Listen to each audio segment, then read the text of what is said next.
Hello, you are listening to Off Radar, It's a Movie podcast. I'm James Smith, a professional film and video editor. I'm James Eatock, a freelance writer and illustrator specialising in 1980s cartoons. And I'm Neil Brock, aka Nige, the man with two names, former film journalist and currently working in the games industry. Each week, one of us picks a movie that all three of us either haven't seen in many years or in some cases haven't seen at all. We each watch the chosen movie, return to the microphone and let you all know exactly what we thought of it. I'd never really had any interest in watching it and I was proved absolutely right. I think it's amazing. I really, really love this film. The film's still a pile of steaming dog shit.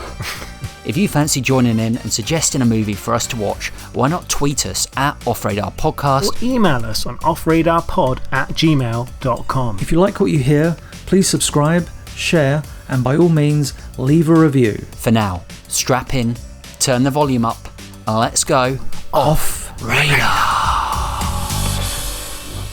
I just need a really quick wee-wee, then we'll crack on. I need to do a wee-wee. Yeah. I did my wee-wee.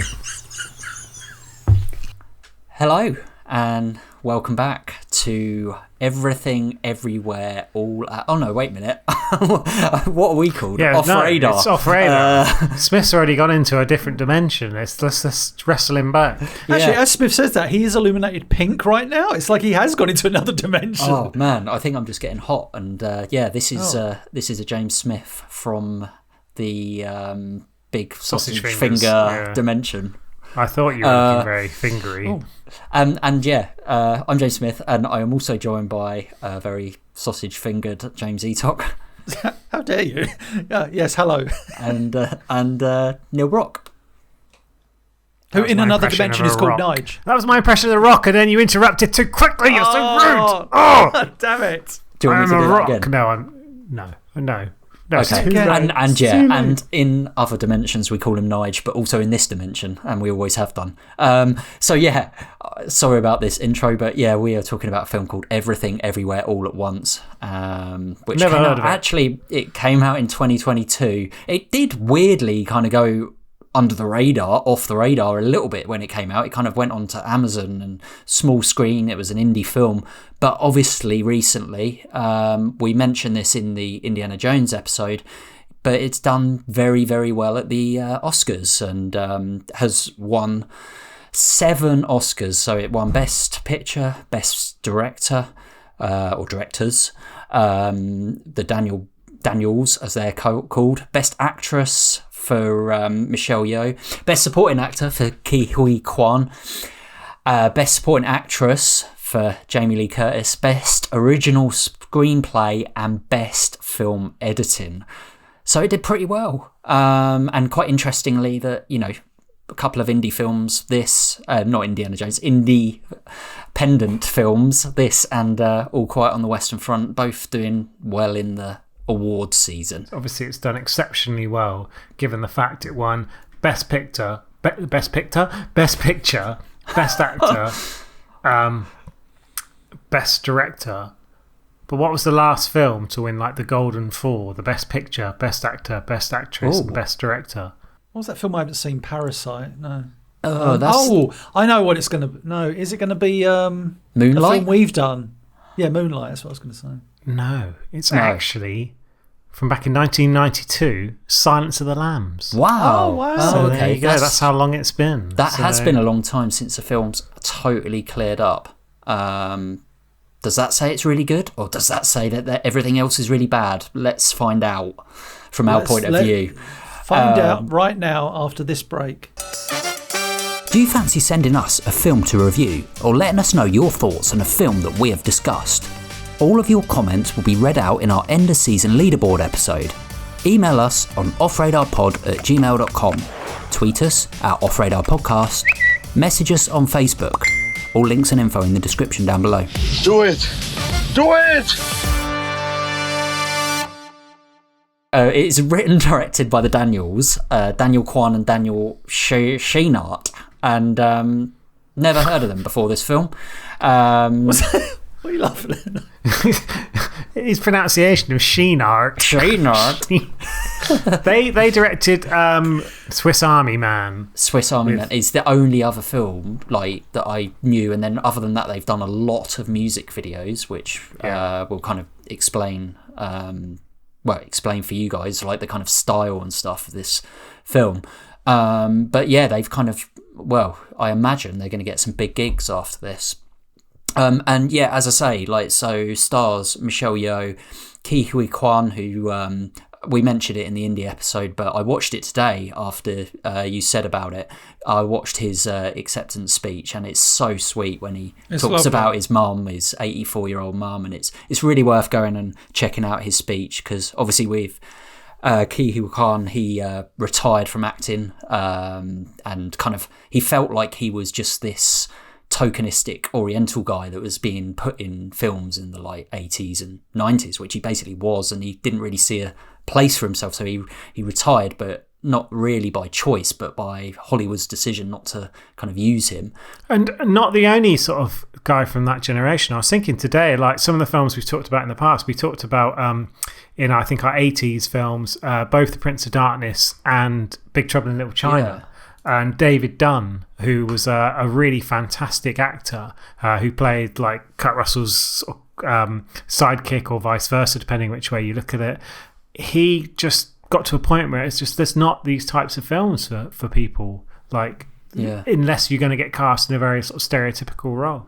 And I can totally understand why there's so many good actors from that period that walked away. And luckily for everyone that's kind of celebrated in his success, that in terms of For Everything Everywhere All at Once, that Huy Quan has come back and actually nailed it. So yeah, definitely. And it was only when Huy Quan watched a film a couple of years ago, Crazy Rich Asians, which Michelle Yeoh actually stars in as well. He realised that roles that aren't just those stereotypical roles were available in Hollywood essentially, and that's what kind of got him back into acting. Yeah, and then Stephanie Hsu, who again not really seen her before. Obviously the kind of resurgence of Jamie Lee Curtis, who we've seen in many times in the Halloween films and True Lies, and obviously a movie star, but I've not really seen her in much for quite a long time either. Not that's been great or that memorable. Yeah, like I remember her more from like Trading Places and stuff like that. She you said she's done a lot of the more recent Halloweens and stuff like that, and she's had there was a TV series called Scream Queen she was in for a bit, sort of a few years back. But you're absolutely right. Like even in NCIS, which normally is a sign that your career isn't necessarily at the kind of the level you would necessarily want it to be if you're a sort of relatively famous actor or actress. So yeah, it really was a sort of maybe even a career-defining role for her, I suppose, when you look back on it. So, and whether or not, looking at sort of some of the other people who got nominated for Oscars, she got nominated because of who she was rather than necessarily a performance in this role, is a question I have heard asked by various people, certainly across the internet. But I think it's sort of a testament to her coming back and getting a shot in a film like this, to her acting ability, really. Yeah. And then also James Hong as well, who, what a character. Big Trouble in Little China. Yeah. Do you know what? Whenever I first think of James Hong, I always think of him in Wayne's World 2. Oh yeah, it's like Cassandra's dad. Yeah, that scene always makes me laugh so much. I remember, obviously I'd seen Big Trouble in Little China, and he is obviously fantastic in that. But yeah, the dad in Wayne's World, because also they do the bit when they're both dubbed, and it's just, my God, that scene. I just always think of James. Just think of James Hong straight away.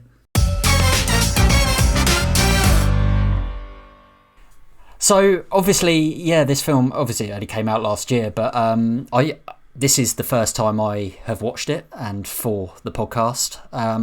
What about you guys?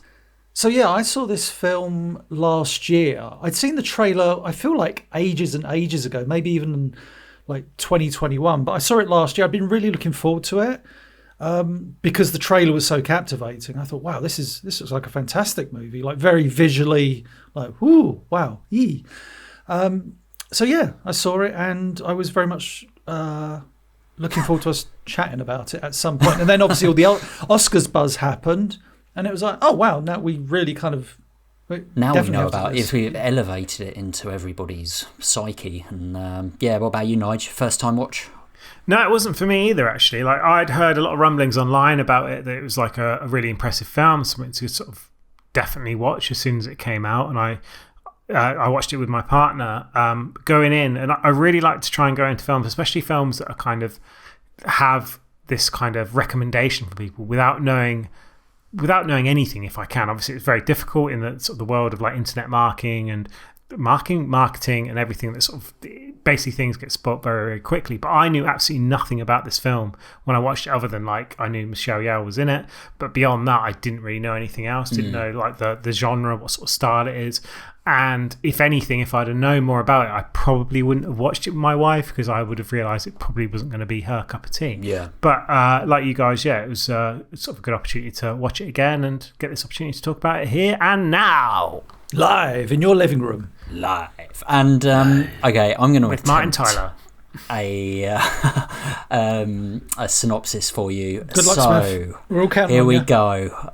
Enter the off-radar multiverse. I thought you were literally going to start by doing script direction by saying, enter Michelle Yeoh's character. Yeah. So, the film follows Evelyn Wang, who played by Michelle Yeoh, who is a Chinese-American immigrant who runs a small laundrette. Her family consists of her husband, Waymond, played by Huy Quan, her daughter, Joy, played by Stephanie Hsu, and Evelyn's father, or the grandfather, who's referred to as Gong Gong, which is Cantonese for grandfather. And Smith, he's stop played showing by up James Hong. Oh, look at I've done my research. Look at me. No, that's not research. You know, Smith is fluent in Cantonese. I am. This is going to be like that Wayne's World moment. It really is, yeah. So basically, this laundrette is being audited by the IRS. So they head to a meeting in the office with Jamie Lee Curtis's character, Deirdre. And although they pronounce it Deirdre, don't they, throughout the film? Not Deirdre. It's written as Deirdre, but it's Deirdre. Deirdre. Okay, so they pronounce it Deirdre. Yeah. At least that's what I recall Huy Quan. It's because in the other universe, she's actually Deirdre from Coronation Street. Oh, brilliant, nice. And anyway, Deirdre from Coronation Street. Suddenly, Waymond's body is taken over by different Waymond from a parallel universe. Alpha Waymond, we need to refer to it as. Alpha Waymond. And he basically tells Evelyn that the multiverse is threatened by Jobu Tupaki, which is the Alphaverse version of Joy. Which we don't find out immediately. We do not, but we will. And we just did. And this Evelyn is basically the last hope to save every world in this infinite multiverse. So she basically kind of jumps around a whole host of worlds that she learns that she can kind of basically learn skills from, goes on this sort of frantic quantum leap into many versions of herself, basically goes on this personal journey of self-discovery, I guess. Yeah, good shout. Mrs. Wang. Mrs. Wang. Mrs. Wang, are you with us? I am paying attention. Now, you may only see a pile of receipts, but I see a story. I can see where this story is going. It does not look good.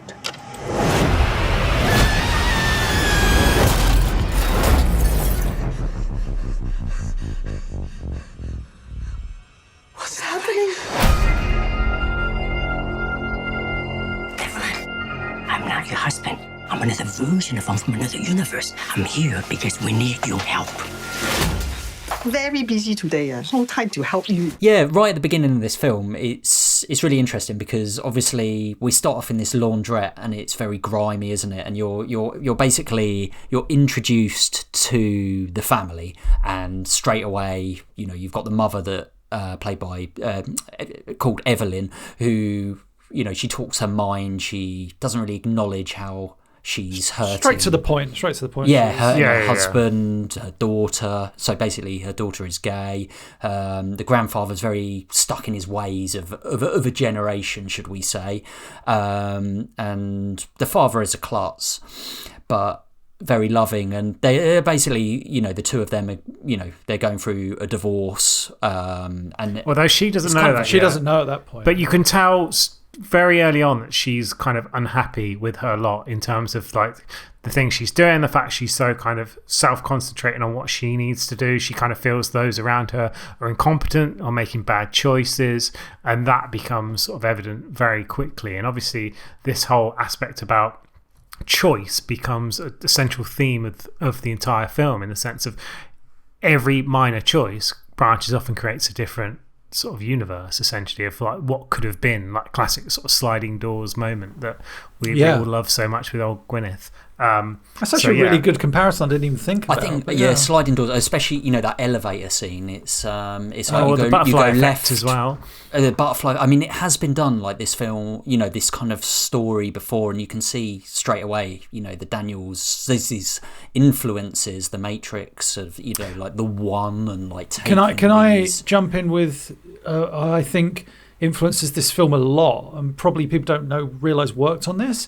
The Russo brothers, who directed some of the Marvel movies, I didn't realise their name was attached to this, even though I watched it the first time round. So were they like producers or something? Yeah, they were the directors of like, what was it? The Avengers, the final one, like the Endgame, like one of the highest grossing movie until Avatar 32. So yeah, it's their influence on this film, I feel is very much there as producers. I think. They've had a hand in making this film. They obviously producers play a certain role, but I think they've probably put in the relevant funds and stuff to make this a very epic movie.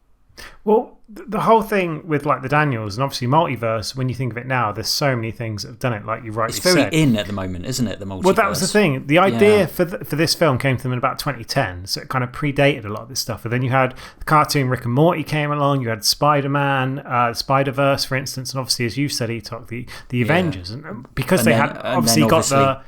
Doctor Strange most recently, which is absolutely, yeah, of course. But one of the sort of most damaging things for them was the case of like they weren't particularly well known sort of creators, be it sort of writers, directors, whatever. And they were like, we haven't got the funds to do this. Like people are gonna almost ruin our idea before we even get a chance to do it. And it was basically the concept of modal realism by Ross McElwee.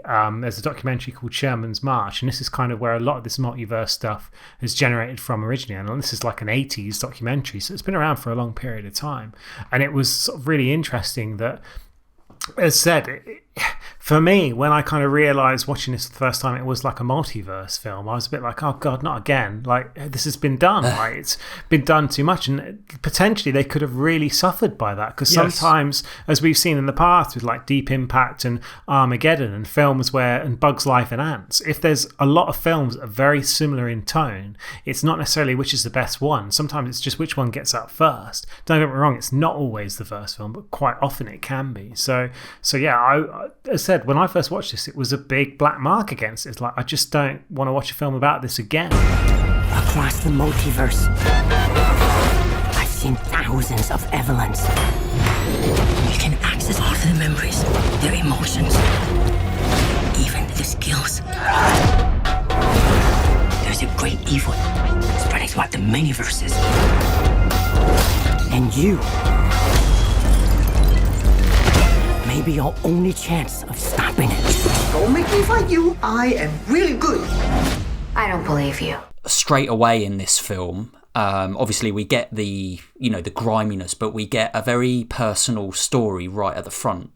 And also, it's very striking that it's actually subtitled in Chinese or Cantonese. It quickly moves between subtitles and English, doesn't it? So the first line is in Cantonese, and then all of a sudden they're talking English, and then it kind of goes back and forth. But it never seems like it's done for the audience's benefit. It just seems like that's just the way they talk. Yeah. Because if she's talking to her father, then she'll be talking in Cantonese, whereas with her daughter, who's basically more American than Chinese, she'll be talking my friend's mother back in the day, like when I used to hang around my friend's house, was Cantonese, and she would, sentences would flip between Cantonese and English sometimes, depending on whom she was speaking to. So yeah, it's a natural thing. Sometimes if you speak more than one language, you go in and out depending on who's around you. It feels real, that first opening Yeah, yeah. Well, we do get a tiny taste security of it, don't we? cams. Yeah, the security camera, which is really nicely done as well. Like Yeah. I must say, even the first shot, it's like the shot of the mirror, isn't it? the mirror. I was going to say the camera for the first shot of Yeah. the movie,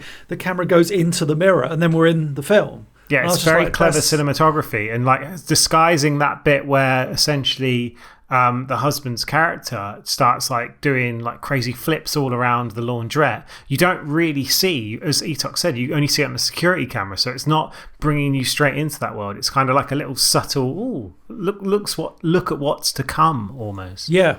It is. It's a really good point. A real tease, and you're like, what the hell? And obviously, when we go into this IRS kind of really, it's such a bland, massive white office. It's perfect. And I worked in those offices. Exactly. I think most people have. We're introduced to Jamie Lee Curtis, who I've got to say is amazing, incredible in this role, and incredible in this film. Like I haven't seen her like this, ever. And she's got a fringe, and she's frumpy. That's the word. She's frumpy, and it's so perfect because I think it's fair to say when you think of Jamie Lee Curtis, it's from probably for me two standout roles, which are Trading Places and True Lies, because she's great in both of those movies.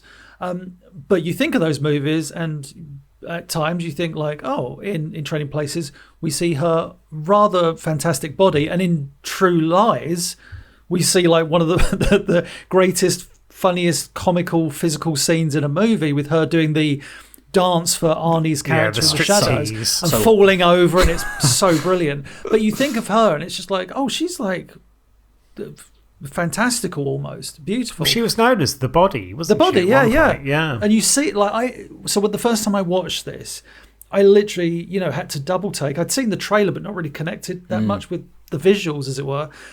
And you see it, and it's just like, oh my, is that Jamie Lee Curtis? And it's just, it sounds really melodramatic, but it's so not Hollywood. Do you know what I mean? It's Jamie Lee Curtis dressed down, looking drab, wrinkles, fringe.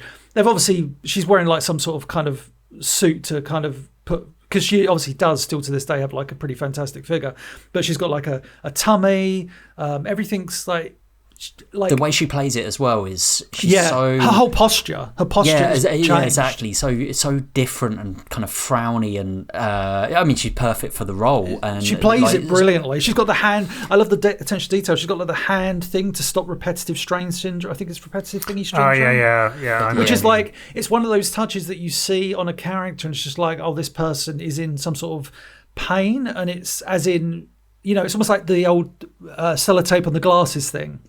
And yes.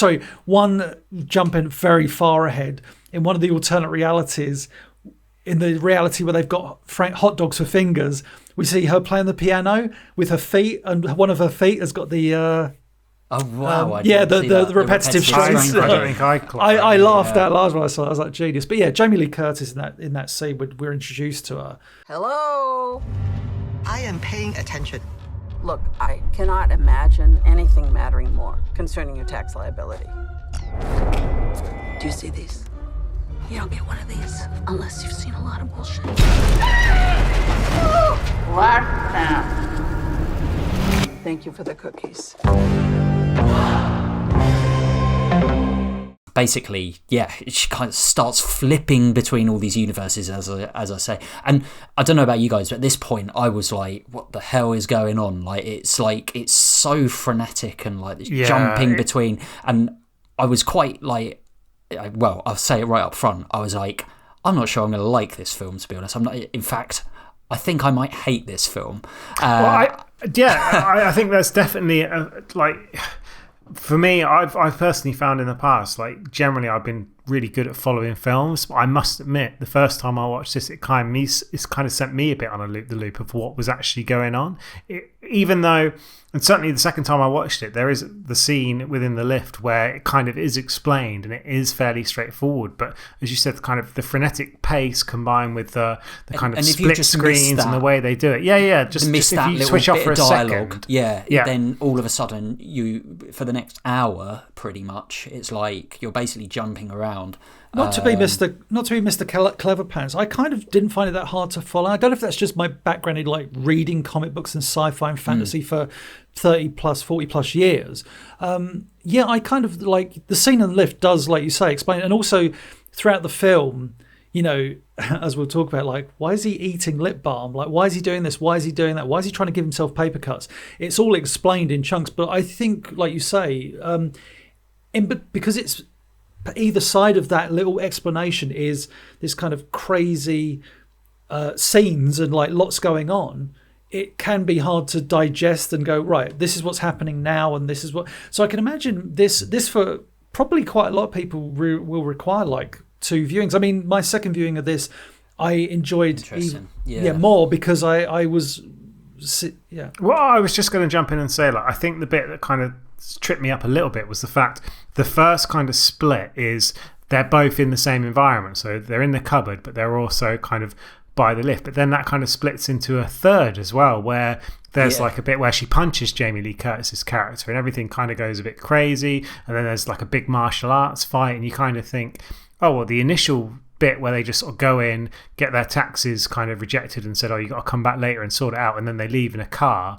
Suddenly there's like 3 strands very close to each other, and I sort of got confused between those 3, and then me too. A lot of the others are so out there, as we mentioned. There's like sausage fingers, there's like her being a martial artist, there's like a love story, there's all sorts of different stuff going on, but those 3, it was like, well, which is the right one? And it only on watching it the second time I was like, oh, this actually is quite straightforward. I just got a bit muddled the first time. No, same. I definitely got muddled with those. Some of those alternate realities are, I mean, like visually and cinematically incredible. Like, there's no getting away from it. Like, the sausage finger one is really funny, and it reminded me of like, Michelle Gondry kind of work. Like, that's a very good point. Like all quite surreal and like Science Asleep and. Well, the 2001 sort of bit they do when it's like the monkey with the sausage fingers defeats the normal sort of the human monkey or whatever you want to call it. It's just such a funny little touch. And then you've got some that obviously with all the martial arts and stuff, like the Daniels are massive into their like Jackie Chan and Bruce Lee, and you can tell by the way they shot it. Hence why they cast Michelle Yeoh, because she's got a background like Crouching in that, absolutely. Tiger and Police Story 3. If you look at Crouching Tiger, Hidden Dragon, actually, you can see like like the way they use the wires and then paint them out. They've done that a lot in this film because what the Daniels wanted to do is they didn't want to have a taken sort of cut. They wanted to actually like film the martial arts. That's like, evident from that first fight scene with Huy Quan against the security guards, like where he's using the fanny pack to fight. That scene is so. As someone who grew up loving Jackie Chan movies, what Jackie Chan used to do so well in his movies, like Bruce Lee, traditional martial arts movies, or of that movement, and you had the lot of the martial arts that came out of the Beijing Opera School. Were doing like the fighting was very choreographed, but it was part of the performance. It was like bang, click, do, boom, and it was all very nice. But then Jackie Chan come along, and what he did, which was he could have gone down that. I think initially he did for a while do a lot of that. If you go back to like films like Drunken Master, he's doing a lot of that very choreographed fight, almost like a dance, which is what it is. Snake and Eagle Shadow. Shadow. But when he comes to doing like Police Story, Wheels on Meals, Armor of God, all those real 1980s classic Jackie Chan movies, My Lucky Stars, Dragons Forever, I love those movies. The beauty of his fighting, and you see it in this film almost, is he's fallible, but it's that ability to use your environment. That's any good fighting. In this they pick up like bags and boxes and keyboards. There's a scene with a keyboard, and you can grabs see a that. handful of like fish stuff in the bottom of a fish tank, puts it in his fanny pack to give it extra. And that scene is so in Jackie well. Chan, it's like chairs and whatever is around them, so it feels raw and kind of almost real, but in fact it's probably even harder to choreograph than like the opposite.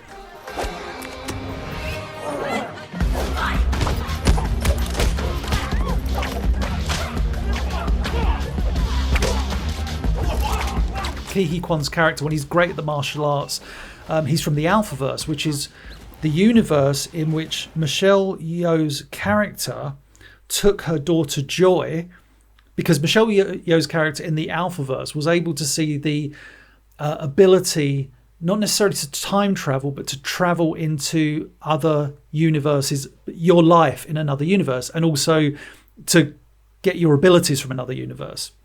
So, which is all quite Matrixy, that kind of taking the ability, like stuff. The one, know Kung Fu. and also being the one. You know, she is the one in this film, basically. Yeah. You even get the bit with the bullets as well, which I thought was a fucking brilliant scene.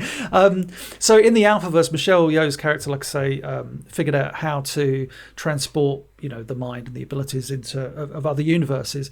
And the greatest potential was in her daughter Joy, and her daughter Joy was able to do this, but kind of did too much, and ended up, Joy becomes like this ultimate baddie who is able to experience everything everywhere all at once. She doesn't have to, eat some lip balm or give herself paper cuts, press the thing on her ear in order to jump and gain abilities. She can literally do it any second she wants to, because she lives all those lives at the same time, which is kind of where the title of the movie comes from. She lives everything everywhere all at once, which I think is brilliant. And she becomes Joe Buttigieg. And what I love about her character, one, I think gives like a fantastic performance. Did you say she won an award for that?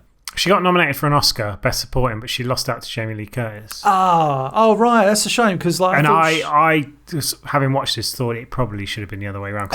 She's incredible. I probably agree, actually, because like the contrast in her character or characters in this film is so incredibly different. Like, you've got this very this struggling young teenage girl who's trying to come out but not being listened to or nurtured by her mother properly, who just feels like she's just in the background. And then you've got this like superhero villain. Yeah. See, I can physically be here. But what you meant to say is you're not allowing me to be here. Hands behind your back. Come on.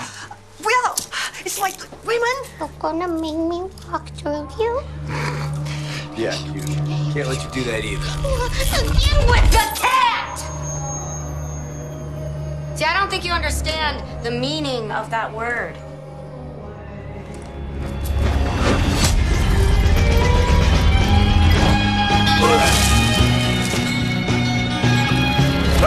Turns him into confetti. She has a salsa dance with another, just instantly transforming between these different abilities.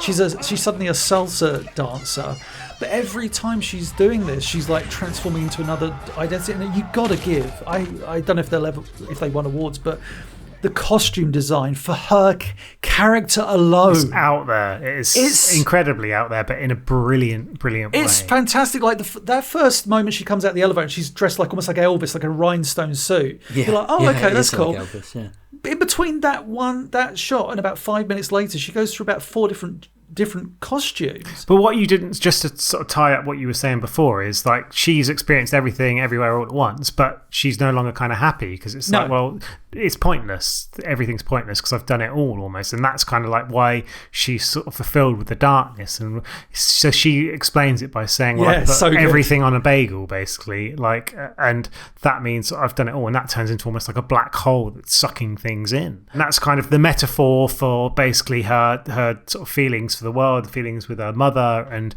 the problems that they're having. And then the inverse of that is the little sort of the eyes, which are, rather than being black with a white center, they're like white with a black center, and those little eyes are kind of like the opposite of that, which we can kind of go into a bit more later. I love the kind of symbolism right at the start, like the laundrette obviously symbolizing that bagel right at the end. Nice little touch, quite subtle, but obviously I think there's a lot of that kind of thing throughout the whole film. Everywhere. Plenty of stuff I missed as well. They're very clever. Yeah, like I think you could watch this film like 5 times and keep picking stuff up. I think two points. I just wanted to make that. Well, firstly, Huy Quan we spoke about in Indie on the previous episode, and as I said, like, it's come back out of nowhere, and in this film he does a lot of his own stunts and fighting. I think there were two guys, and one of the stunt coordinators who kind of filled in for Kay on certain things, but the other one was actually in the film, who's the bald guy with the the big security guard. Security guard. Yeah, so he's the Wait, this sounds like you're stepping on Nigel's trivia. Yeah, I know. I watched something earlier. Sorry, Nigel. I'm sure Nigel's got loads. Wow. I'm outraged. But there's like 50 pages worth of trivia. I can imagine. So I won't worry. But yeah, so like his performance though, you know, like for someone who's not really been acting, it's amazing. It's incredible that he's come out of nowhere, and like we said with pretty much all the characters, because they all play so many different roles. Like he plays this kind of no-hoper husband, like alongside Michelle Yeoh, always in the background, you know, to begin with, and meek. Then very meek, very I think we need to get a divorce, and then, you know, like Alpha Waymond, like this confident, cool, like, you know, the contrast in all his characters, and in this, he does an amazing job. I loved him as the in the one where Michelle Yeoh is the Kung Fu Master movie star. That which I love when she first. I take it that is meant to be her, right? That is because when she first enters that universe, they kind of cut it with a lot of the footage from like Crazy Rich Asians when she's at the premieres. It's not necessarily her, but it's a version of her. There's an exaggerated version when she only does martial arts with her little finger, finger which muscles, obviously she uses when she gets like trapped up against the wall.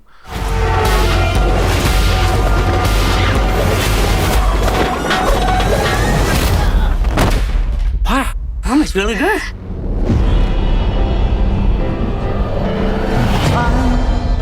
He's waiting in the wings. The universe He speaks of senseless things. is so much bigger Script is you and than you realize. I mean, this film, it's so beautiful in what it does in the sense. I keep using the word beautiful, which I'm going to use a lot, but the way it really does explore a very tired old sci-fi concept of which fucking Marvel did with towards the end of that Endgame and those movies, when they built up to the big Endgame $1 billion movie, where it was, so every, you know, there's all these, what they're dealing with now with the multiverse is, you know, every little decision causes another thing, but in the Marvel universe we can time travel and go backwards and do all that stuff, which they don't do in this. It's all forward momentum, but you can still change and you know traverse. The only stuff there is like flashbacks to how certain things happen. Like there's one where she's an incredible singer where she was running as a kid and she falls on like I can't even remember, it's like almost like pencils or something sticking out the ground and blinds herself in both eyes, and she uses that in a scene where she needs to increase her lung capacity because they're trying to gas her, and it's like they use it so cleverly in the sense of it's not necessarily I am a master at A, I will get that skill and do it. It's almost like side effects of knowing those skills can be beneficial as well. It's not just sort of clear cut. Even with like the sausage fingers, like why would you ever need to know that? It just happens because she accidentally jumps into that world and suddenly she can't use her hands to defend herself. The beautiful thing about the sausage fingers one is that ends up being part of the important story in the third act, when, you know, she decides to use love, and you see that in that sausage fingers universe she's with Deirdre. They're very happy together, but they're going through some troubles.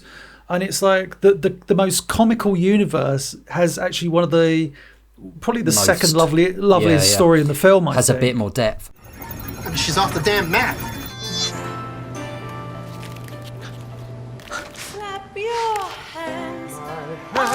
She appears to be in a universe where everyone has hot dogs instead of fingers. I mean, it just doesn't matter how many times I see it. I'm just so...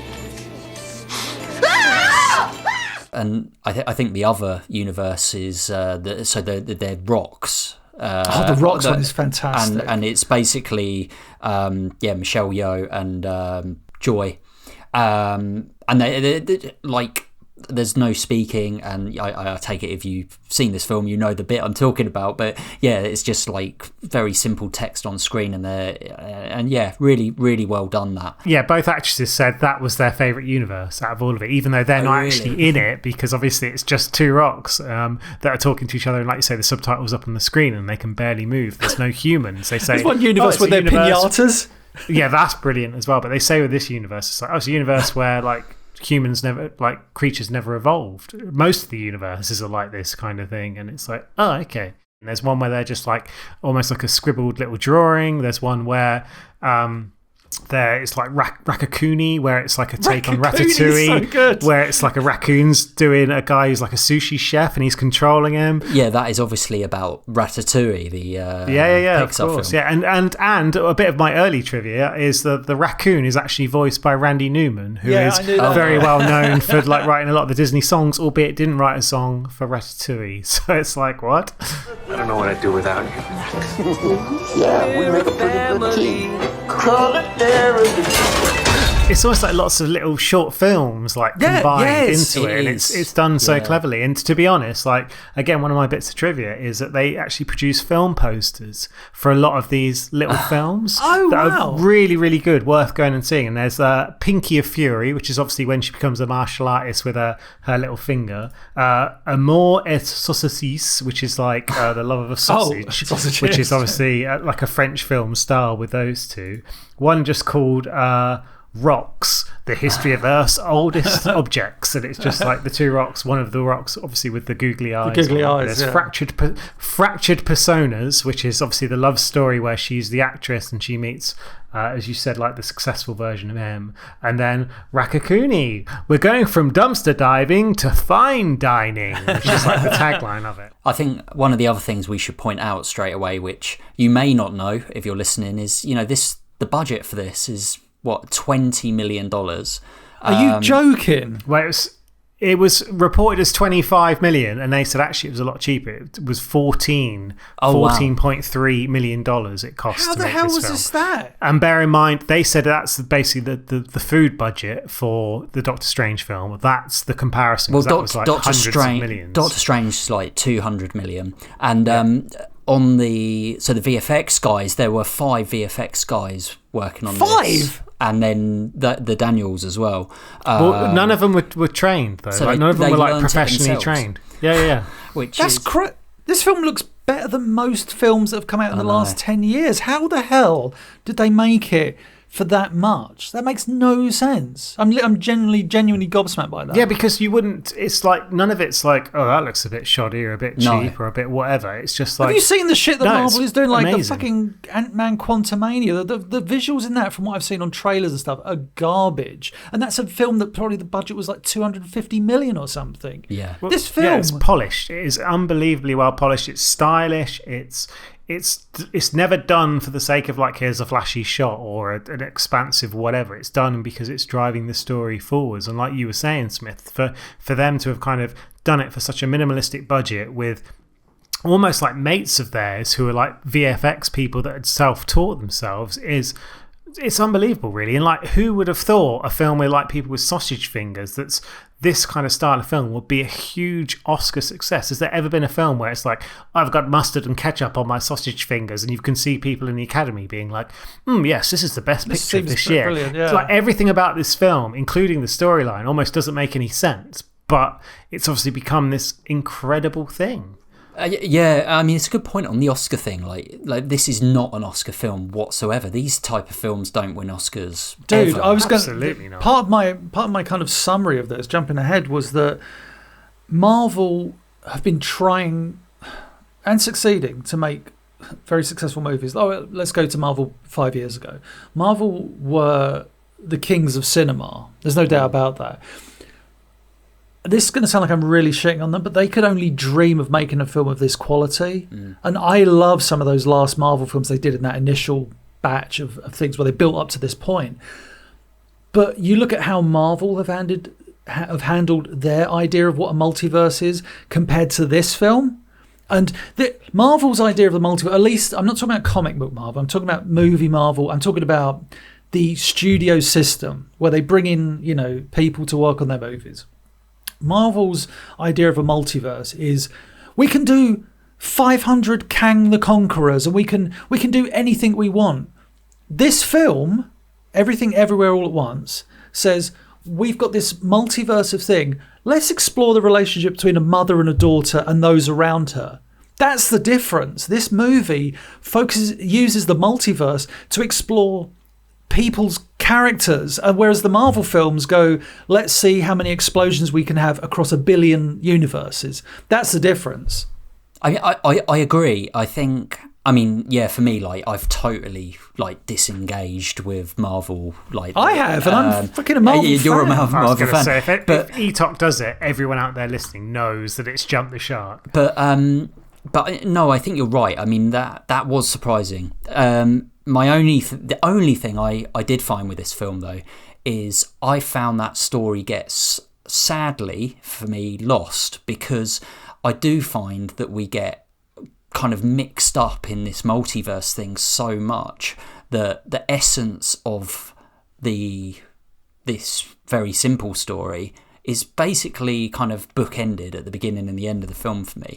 So I feel like, although she's going on this crazy journey, I felt like that crazy journey was almost I felt like it could have been simplified and been a masterpiece, is I guess what I'm getting at. Yeah, I understand what you're saying. I appreciate that, because I think what this film, I thought it was clever in the film that the film opens with, you see that taste of what Evelyn's relationship is with Joy. It's like, it's clearly fractured, love that, like the love multiverse. Yeah. And it's like, we can see. Then we get Joy to be revealed as what we think is the big baddie, and the again, to shit on the Marvel films, because I'm going to. What I found this film did so beautifully is that the bagel, you think it's like, this is the big villain of the piece. This is something that Joy's created. It's going to destroy everything. This is the big evil. When we find out towards the end of the movie what the big evil is, it's really sad. It's as in, what the reality of what that is, what it represents. It's like, oh man, this isn't something trying to destroy universes. This is just a young girl's pain, and she's trying to escape into it. But I felt that the story was peppered. I do agree with you partially that it does venture into the universe, because I think it kind of has to, but it ventures into the multiverse thing. Yeah, exactly. Like sometimes Joy comes into it. Sometimes Joy will be in it, and then don't get me wrong, like, and she's her character is pivotal to the whole story. But, very much so. But like sometimes we dip into a universe, and I'm like, okay, why are we here? Like maybe it's because I've only watched it once, but there's times where I was just a bit like, whoa, what is going on here? I kind of just felt like I was jumping around so much that had this like middle part of the film been simplified just a tad. I'm not saying like, take the essence out of it, but like I felt like that style over substance in that middle part was, for me, just like so much. It was just like, right, look, let's make The Matrix, let's make Eternal Sunshine, let's chuck everything in, let's do Jackie Chan, and I just felt like it was almost like them like living their dream, which is fine, it's fair enough, but I feel like this film, in my opinion, could have been like so much more. But I'm probably the only person that thinks that. Not necessarily. I think this film is going to be incredibly decisive for people who watch it. Like Swiss Army Man, some people who watch that just think it's absolutely garbage. I think they have a certain style. And even the actors themselves, like James Hong fully admitted he didn't even understand the screenplay, but was kind of sold on the vision. I think it was... as well as that, Jamie Lee Curtis, she didn't really understand it as well, and only after seeing the screening did she sort of go and find the directors and hug them and say like it's brilliant in tears, like how much she loved it. So I think there was a lot of element in terms of just sort of not really kind of getting it, like you said. And me personally, even as I said, when I first watched this, I wasn't quite as convinced. I didn't think, I certainly thought there were flaws. As I said, my partner really didn't enjoy this at all. But I think there's an element about if you go back to it and give it a second chance, maybe, I think it's rare for me to kind of have such a different opinion from watching a film a first time and a second time. I'm really glad that I actually did go back and watch it. And I mean, the original cut was half an hour longer. There was an entire universe about like a spaghetti boy that was completely cut out of the film, because even the directors felt, look, we've kind of stretched out a bit too much in the middle. We need your help. We are looking to grow Off Radar and release more and more high quality content. Please give us a review on Apple Podcasts or wherever you get your pod. And why not share with your friends and loved ones? Help me help you. I worry that I know they did obviously Swiss Army Man, as we mentioned, and I think one of the Daniels has done another film as well, which isn't sort of that well known.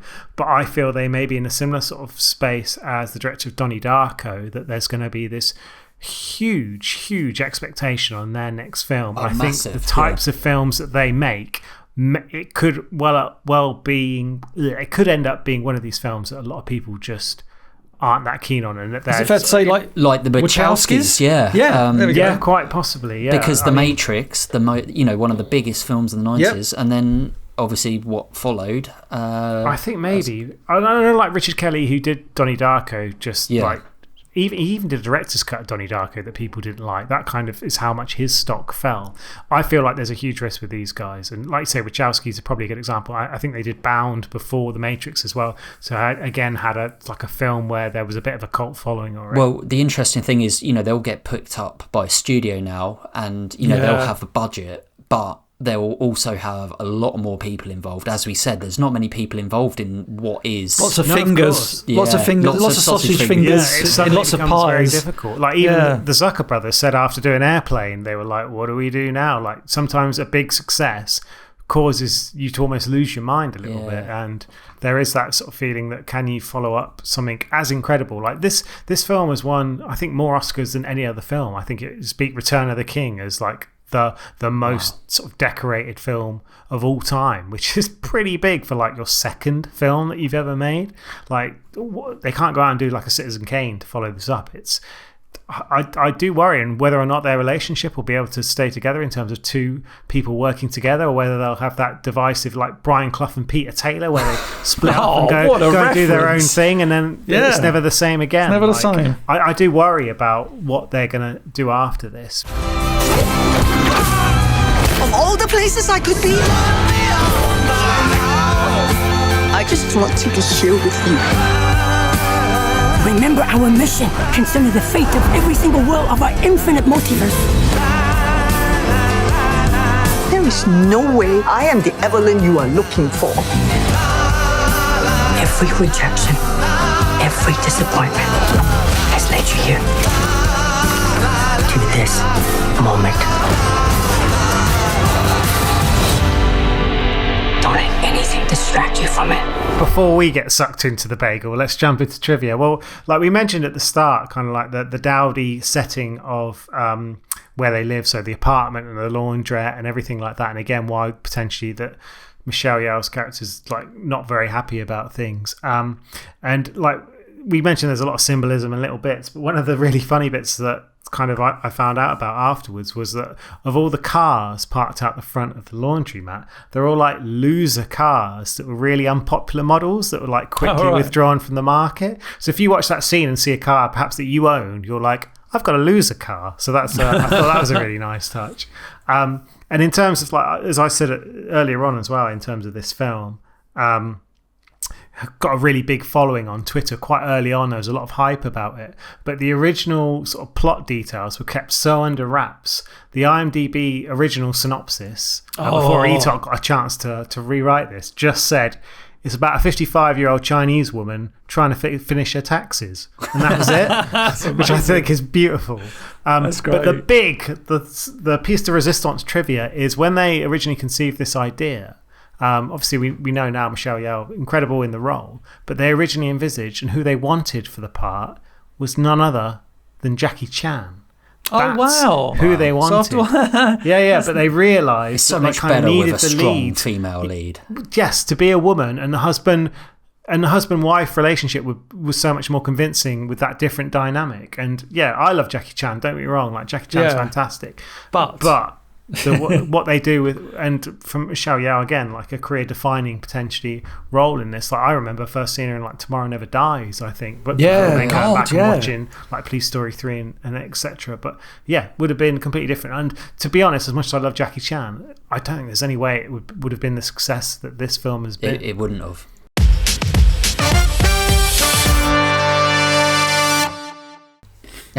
You see, I'm going to be different to you guys on this one. You're going to be the Etok this week. You're in your Etok dimension. Watching this film, I went through... This is one of the only things that I've not written down my rating, and it's not because I don't normally write it, it's because I don't know what it is yet. And you wanted us to That's interesting.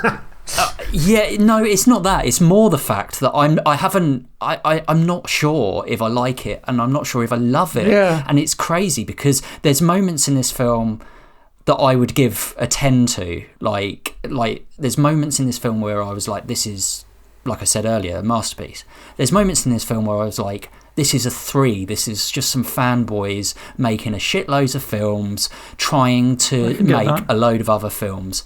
But you know, like with this, I kind of stand by that the middle section for me, it feels like a mess. Like there's moments in it where I was bored because I was just jumping around loads of universes. I was kind of frustrated because I felt like the potential of this film was better. I just felt like this could have been a great piece of film, and you guys like might tell me I think it is a great film, which is fair enough.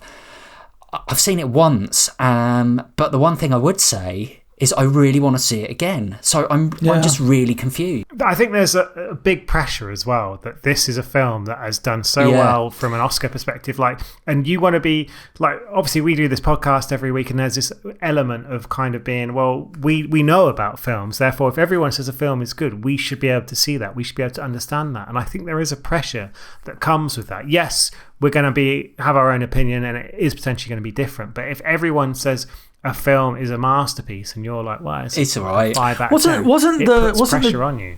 I was going to say, wasn't the general consensus by, I may be completely wrong about this, but didn't like the Wimbledon was supposed to be the best film ever made? Yeah, I know. No. Wasn't like Tenet supposed to be like a great film? We all thought it was pretty... Yeah. Yeah, and Nomadland as well, to be honest. Yeah, like, Nomadland. You guys hammered it. That remind me of like I say, I really want to watch it again, but I really want to watch the next Daniels film, and I really hope that you're wrong with your point that, you know, that they get it screwed. Like, I really love like so many aspects of this film, but I just don't think for me it hit that mark where it's up there yet. Maybe I will. So I'm gonna go for a 6 out of 10. That's fair enough. Okay, Etok. So yeah, I saw this before all the buzz, and I was just like, "Oh, this looks like my kind of movie." I'm like, big fan of Michelle Yeoh. I must say, like martial arts scenes, I was like, "Etok's gonna love this shit." Yeah. It was just, it's my go-to. And like, I love a good visual film, and obviously Smith has stated that this film is visually, which it is. It's mind blowing at times, and I still can't get over what you guys revealed on this very podcast. The budget that blows my mind that they can make a film like this. There's. Watching this a second time, it's been, like I say, maybe half a year or so since I saw it the first time. I remembered most of it, and I will agree with Smith. I think that middle chunk, I was like, I don't quite remember, because I think it does start off really strong. And I do love the story between Joy and Evelyn. Obviously, that is the glue that holds the film together. And I think it finishes strong. I do love that it subverts a lot of what we've come to expect from a movie like, so I was going to say superhero movie, but a movie like this, where you have the bad, I keep saying this, like the baddie and the baddie's big weapon, so in this case Joy and the bagel, and then it turns out it's nothing like that. If this was a Marvel movie, all the superheroes would be running to defeat the villain and shoot lasers at the big bagel. That is literally what they would have done. But the Marvel films, it's weird. It's, every time we do this podcast at the moment, after, I think when we did Once Upon a Time in the West, I said, like, it makes me reevaluate a lot of what I think have been great films in the last few years. Like, for example, like the Marvel films. Like I say, Endgame for me I think Endgame was because it was the culmination of all these movies that came before it. I was like, what a movie. And then you see Once Upon a Time in the West, you're like, oh no, that's a movie. That's like a movie that defines a certain way of filmmaking. And I think this does. I think this film, like, I understand where Smith's coming from completely, but I think this is, I'm not going to say a game changer, but I think it's a film that, I don't want to say defines a generation, but it's a definitive film. I think it will stand on its own, like, decades from now. I truly believe people go, oh yeah, that was that film that won all those Oscars, and it was crazy and it was wonderful, but it was so unlike anything we'd seen before. Marvel are scratching their heads going, why can't we win Oscars? And it's like, because do you think this film... Sorry, just one question. Do you think it's more that there's actually not that much good stuff like coming out at the moment, though, rather than the fact that this is incredible, in your opinion? I think there's a lack of unique films, like original films, and I think agreed. We are in a time when, obviously, not to go into the pandemic, but that obviously has affected film distribution. We've got a lot of films going direct to streaming these days. A lot of Hollywood stars are signing contracts. I mean, their films go straight to streaming services. We don't get as many Adam Sandler big movies anymore, sadly. I think this movie is like, I don't want to do a point, but I think I'll probably go for a 9 out of 10. Okay, wow, yeah. So as I sort of briefly touched upon earlier, I had a sort of strange experience with this film, in the sense the first time I watched it with my partner, who really just didn't get into it at all. I think I struggled to connect with it as well. I think, as I said, I struggled, got a little bit confused by it at points. I thought it was, like kind of Smith said, was it a bit sort of fanboyish? Were they just doing things for the sake of it? Was it more about sort of style over substance? And to be honest, my review of this initially, and I kind of, before I went back and watched it only a couple of days ago, I checked my IMDb to see what I'd given it the first time. I'd given it 7 out of 10. I thought, okay, that's a solid rating. So came back to watch it again and really, really concentrated, like gave it my full attention, which perhaps I didn't do quite as well the first time. And it was a different experience for me. Like, I appreciated it a lot more. I think there was elements to it where it kind of clicked a lot better in my head, and I was like, okay, I understand why they've done this. It's not just meaningless nonsense, just sort of loosely connecting things together. Everything kind of made sense, and those little sort of nudges and winks to certain styles of filmmaking and genres and everything else just worked a lot better for me. And this film is about heart, and I really think that does shine through, albeit it took me a second viewing to get there. And I do honestly think this film is extremely unique. I appreciate, again, what I said in terms of like the multiverse stuff and that being quite tired, but I think it does it in a really refreshing way that is both funny and engaging and really interesting, and shows a huge amount of intelligence to kind of pull all this together. And as you said, Etok, in terms of like the budget and stuff and what they've been able to do, and because this film, for me, is so unique, I guess, I'm going to break my cardinal sin, and I'm actually going to give this a 0.5. I'm going to give it an 8.5. 8.5! Because we got a 0.5 out of it. I know, I can't That's more unbelievable. Wait a minute, what universe are you from? Exactly. I think this is the thing. I think I fractured. This is Alpha. Very, very disappointed in myself, but I do think the film deserves it, and that is a jump up from what I thought before. And I really did sort of toy with the idea of giving it a 9 or even higher than that, because I did really enjoy this film, and I think a lot of people will go away and enjoy this, but I do think a lot of people will go and watch this and think, well, that's a load of bollocks, and not enjoy it at all. But hopefully you can get something out of this, and as always, we'll be really interested to hear what the listeners think. And yeah, guys, what do you think of Everything Everywhere All at Once? Yeah, email us on offradarpod@gmail.com, tweet us at offradarpodcast, follow us on Facebook and YouTube. All the links are in the description bar down below. And yeah, what universe is this in for you? Is it in a good one, or a alpha one, or a sausage one, or a rock one? Can't think of any more. So, Smith, is that a raccoon on your head, like directing you? Actually, Smith's head isn't in shot. Like, top of his head. Oh my god! There's a raccoon there.